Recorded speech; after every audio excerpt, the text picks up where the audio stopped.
Hello everyone, welcome to my channel banking goals. मैं हूं दिव्या और आज हम एक बहुत ही मजेदार टॉपिक लेके आए हैं। अभी रिसेंटली आपने न्यूज में सुना होगा कि जो G7 समिट है उसको पोस्टपोन कर दिया गया है, तो हम उसके बारे में डिस्कशन के लिए ये वीडियो बना रहे हैं और हम लोग इसमें सब कुछ डिटेल में देखने वाले हैं कि एक्चुअली G7 समिट होता क्या है, कौन सी कंट्रीज पार्टिसिपेंट्स है और अभी क्यों उसे पोस्टपोन कर दिया गया है और उसके पीछे का रीजन क्या है। तो हम लोग शुरू करते हैं। G7 summit has been postpone. तो G7 समिट को पोस्टपोन करने का मेन मकसद ये है क्योंकि G7 को G11 बनाने का प्लान मिस्टर डोनाल्ड ट्रंप, जो कि यूएस के प्रेसिडेंट है, उनका है। तो उन्होंने ये आइडिया प्रपोज किया है कि जो G7 समिट था उसे पोस्टपोन कर दिया जाए और उन्होंने वजह ये बताई है कि ये जो G7 समिट है ये एक बहुत आउटडेटेड आइडियाज के साथ चल रहा है। तो हम लोग डिटेल में साथ शुरू करेंगे कि बेसिक से कि G7 समिट शुरू कहां से हुआ था। 1975 में ये जो G7 था ये G6 था। तो सबसे पहले G7 मतलब ग्रुप ऑफ 7 इंडस्ट्रियलाइज्ड कंट्रीज, ठीक है, ग्रुप ऑफ 7 इंडस्ट्रियलाइज्ड कंट्रीज। यहाँ पे हमने लिखा है group of 7 industrialised countries. Okay fine. तो ये इसका फुल फॉर्म है। ये एक ऑर्गेनाइजेशन है जो इंटरनेशनली फंक्शन करती है और ये मोस्टली 7 एडवांस्ड नेशन का ऑर्गेनाइजेशन है। बट ये जब शुरू हुआ था 1975 में, 1975 में जब ये शुरू हुआ था तब ये G6 कंट्रीज था, मतलब सिर्फ 6 कंट्रीज जो थी इसकी पार्टिसिपेंट्स थी, इसकी मेंबर्स थी, ठीक है। तो कौन सी कंट्रीज थी? फ्रांस था, जापान था, US, UK and West Germany. तो ये जो 6 कंट्रीज थी वो मेंबर कंट्रीज थी जब इसका शुरुआत हुआ था। फिर उसके बाद G7 बना, ठीक है, G6 से G7 बना जब कनाडा उसमें ऐड हो गया, ठीक है। तो जब US, UK, West Germany, Japan और फ्रांस था इसमें, तब इसमें एक कंट्री ऐड हो गई थी, वो थी इसमें इटली भी है। ओके, इटली भी है, इटली। तो G7 बना जब कनाडा भी इसमें इंक्लूड हो गया। फिर उसके बाद ये G8 बना जब रशिया इसमें ऐड हो गया, ठीक है। तो मुद्दा सारा अभी हमको यहां से फोकस करना है रशिया को लेके। तो क्यों इस तरीके से ये चेंज होते गया ये हम लोग देखेंगे। G6 था, उसमें फिर कनाडा भी एक एडवांस्ड नेशन बन गया, रिच कंट्री बन गया, वहां पे बहुत इंडस्ट्रियलाइजेशन था और साथ ही में ये एक बहुत वेल्दी कंट्री थी, तो कनाडा को भी इसमें इंक्लूड कर दिया। रशिया के पास बहुत अच्छा मिलिट्री पावर था और बाकी सारे रीजंस की वजह से G8 में रशिया को भी इंक्लूड कर दिया। पर 2014 में क्या हुआ? इन द ईयर 2014 जो रशिया है उसको इसमें से, ये जो ग्रुपिंग है ग्रुप ऑफ 8 कंट्रीज, उसमें से हटा दिया गया। तो उसको हटाने की वजह ये थी, उसको बोलते हैं एनेक्सेशन ऑफ क्रीमिया, ठीक है। It was excluded due to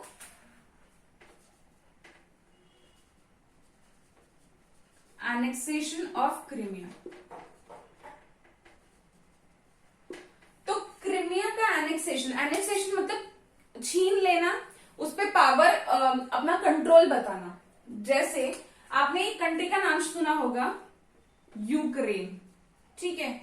तो ये जो क्रीमिया है ये यूक्रेन का पार्ट था, ठीक है, यूक्रेन का पार्ट था। पर रशिया के मिलिट्री ने क्या किया, इस क्रीमिया को छीन लिया और रशिया का पार्ट बना दिया, ठीक है। रशिया में इसको इंक्लूड कर दिया। तो मुद्दा क्या हो गया? That Ukraine has declared this annexation as illegal. ये इलीगली उसको ऑब्टेन किया गया था।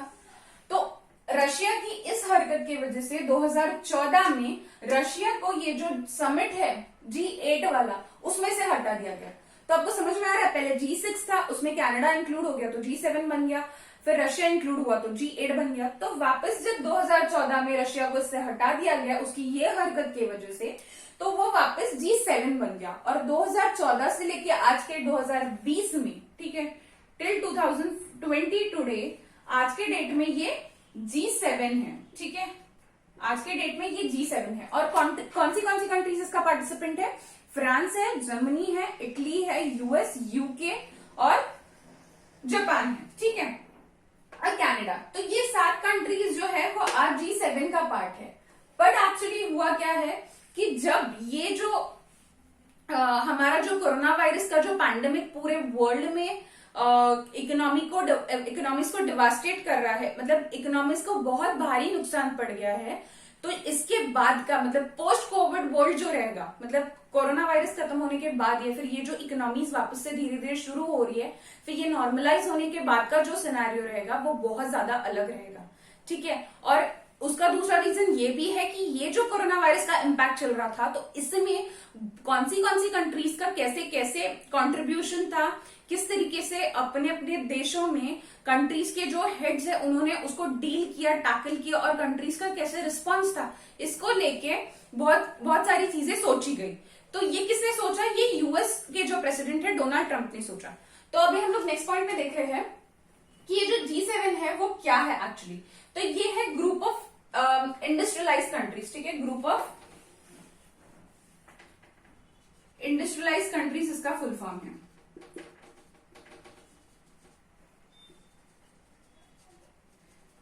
तो according to the definition of group of industrialise countries, मतलब according to the definition of G7 countries, ये जो इकोनॉमीज है या ये जो कंट्रीज है जो इसके मेंबर्स है वो सारे IMF एडवांस कंट्रीज है।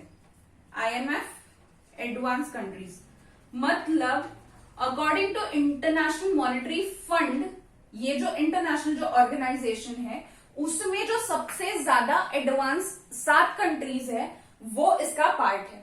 ठीक है, बट अभी क्या हुआ है कि जो डोनाल्ड ट्रंप है उन्होंने क्या किया कि ये जो G7 कंट्रीज है उसको G11 बनाने का सोचा।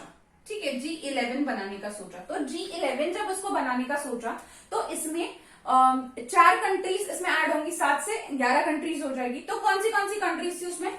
उसमें कंट्रीज है पहले India, second Australia, third south Korea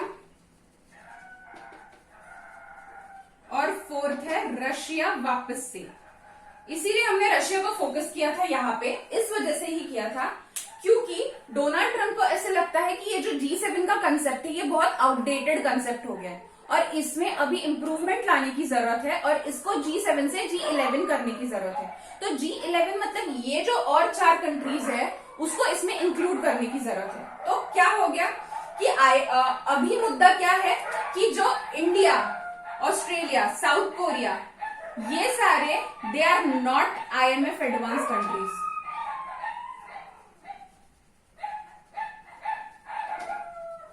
they are not IMF advance countries. पर फिर भी Donald Trump has put an offer, उन्होंने इनविटेशन दिया है 4 कंट्रीज को इसमें पार्टिसिपेट करने का। मतलब तो अभी कोरोना वायरस से डील करने के बाद ये चारों कंट्रीज को उसमें इनविटेशन मिला। तो जो G7 46 G7 समिट था, ठीक है, 46 G7 समिट था, ठीक है, 46 जो समिट था वो USA में होने वाला था, बट जो यूएस के प्रेसिडेंट है डोनाल्ड ट्रंप ने उसको पोस्टपोन कर दिया। ठीक है, ये बोल के कि उन्होंने और ये जो 4 कंट्रीज है उन्हें इसका इनविटेशन भेजा है कि वो G7 समिट में पार्टिसिपेट करे और वो G7 G11 बन जाए। ठीक है, बट सोचने वाली बात यह है कि जब इसके डेफिनेशन में G7 के लिखा है कि उसमें सिर्फ IMF एडवांस इकोनॉमीज है, तो Russia can be a part of that, क्योंकि रशिया को पहले भी इसमें ऐड किया गया था बट उसको बाद में हटाया गया।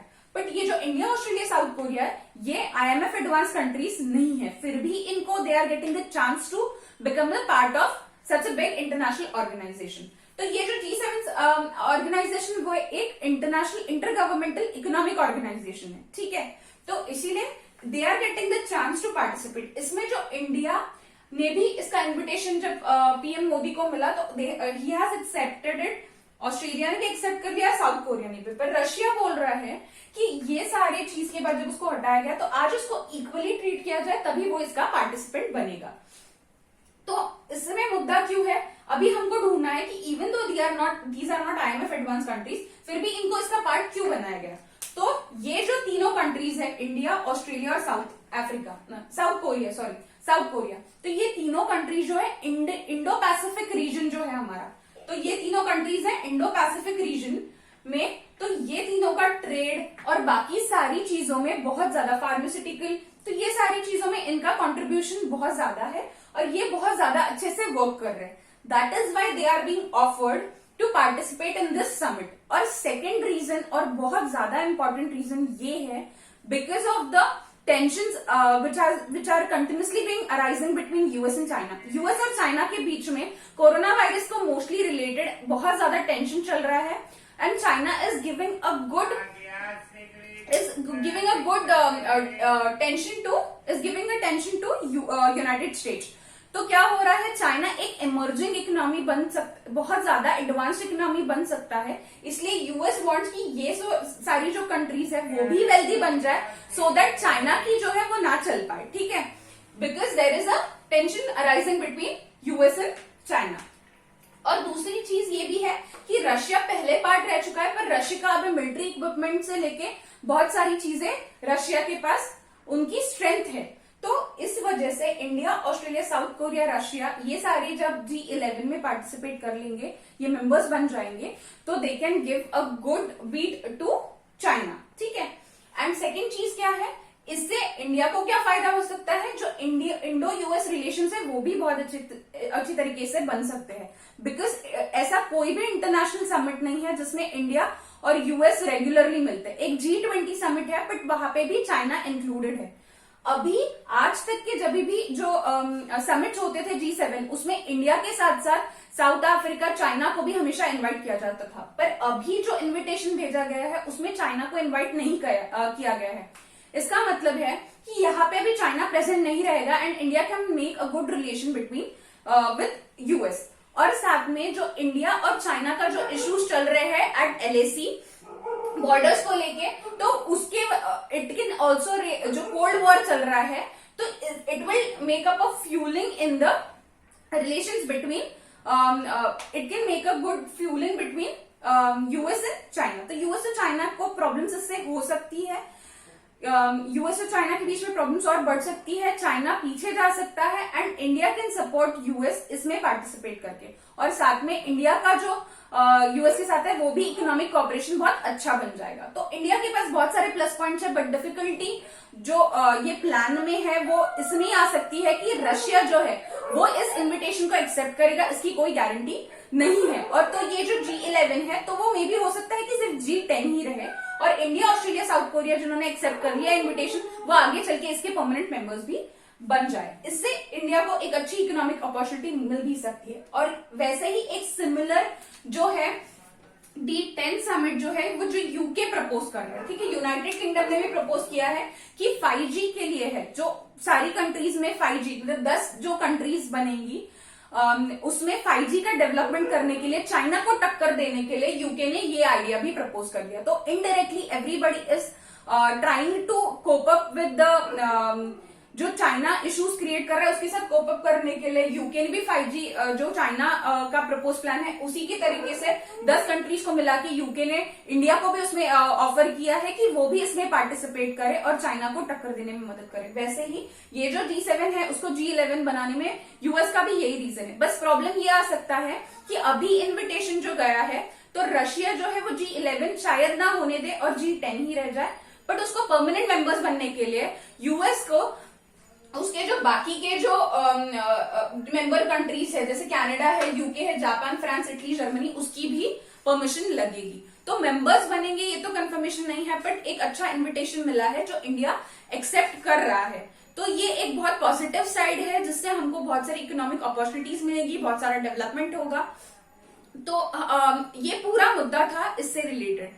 आप ये टॉपिक फिलहाल रिसेंटली बहुत न्यूज में चल रहा है, इसलिए हमने इसको डिस्कशन के लिए है. आपको अगर इससे रिलेटेड और थोड़ा डिटेल पढ़ना है तो एक एडिटोरियल कॉलम है जो हिंदू में आया है, उससे रिलेटेड हमने एक वीडियो बनाया जो हम ऑलरेडी पोस्ट कर चुके हैं. 7 to 11 वो आर्टिकल का नाम है. एडिटर ने उसमें बहुत सारी चीजें मेंशन की है इससे रिलेटेड, तो आप वो भी पढ़ सकते हैं. तो thank you so much for watching the video guys. मेरे वीडियो को जरूर लाइक करें, चैनल को सब्सक्राइब करें. बैंकिंग गोल्स यूट्यूब चैनल पे आपको बहुत सारे वीडियोस ऐसे ही और इंटरेस्टिंग मिल जाएंगे. ज्यादा से ज्यादा शेयर करें, नोटिफिकेशन बेल को प्रेस करें. Thank you so much.